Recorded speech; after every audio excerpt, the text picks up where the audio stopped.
The college football early signing period kicked off this morning with National Signing Day as the biggest athletes in our state who happen to call East Texas home put pen to paper and made a decision on what university they'll go to next. And we'll begin with one of the top receivers in the country. You know him, you've seen him, or at least you've heard of him. Four-star receiver Jalen Hale. Yeah, he put pen to paper to play at wide receiver U, which is also known as Alabama. Now, Hale is the only Longview Lobo under Coach King to start all 4 years on the varsity football team, and we see why. He's a three-sport athlete who just happens to be the Crimson Tide's highest-ranked receiver in the 2023 class. Now, over his 4 years at Longview, Hale caught 146 passes for nearly 3,200 yards and 42 touchdowns, averaging over 20 yards per reception as a senior. And as to why he chose Alabama, Hale says it was a no-brainer.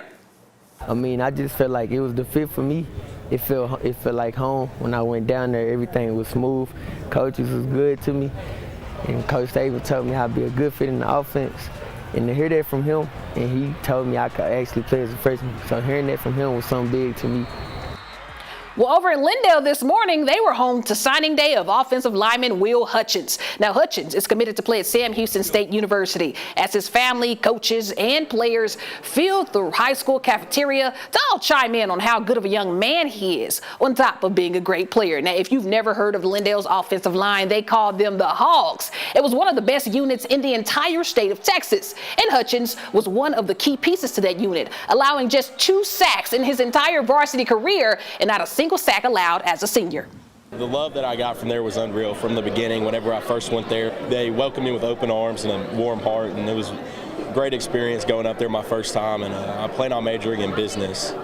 Now over to Chapel Hill. The Bulldogs had 2 student athletes put pen to paper, inside receiver and running back Tyson Berry and defensive end Kavian Huddleston. Now these 2 guys were major pieces to that team that reached back-to-back state semifinals appearances, falling short both years but clearly gaining the attention of college coaches. Berry, who had one of my favorite plays this season, is headed to San Diego State to play D1 ball with the Aztecs, while Huddleston is headed to TCU, where he'll most likely play on that defensive line, which is his bread and butter.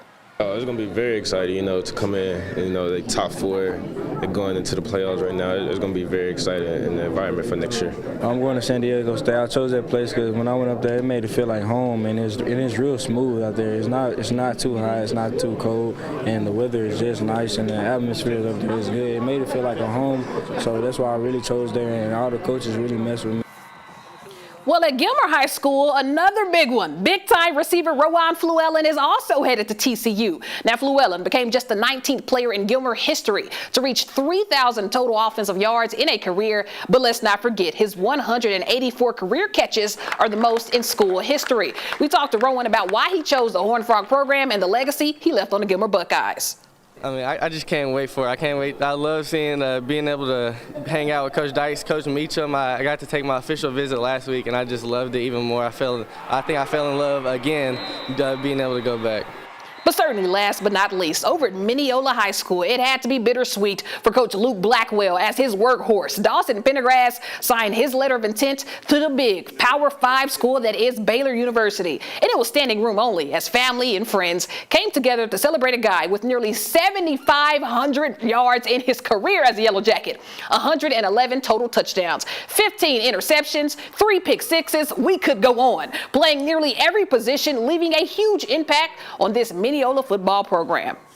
Feels great, but I feel like Mineola has left a big impact on me as well because I moved here coming into my junior high 8th grade year. I was kind of like I didn't really have a face there yet, so I had to make a name for myself, and it was a very humbling experience, but it was fun to be able to work your way back up.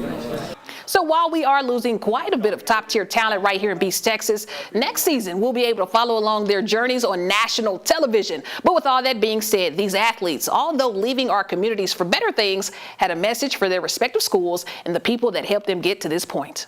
Thank y'all. I think I wouldn't be able to do this without y'all. Y'all pushed me to my best ability, and I'm just thankful for y'all. Hopefully I left a big imprint. This is a really big role in being a Gilmer Buckeye, and I love it.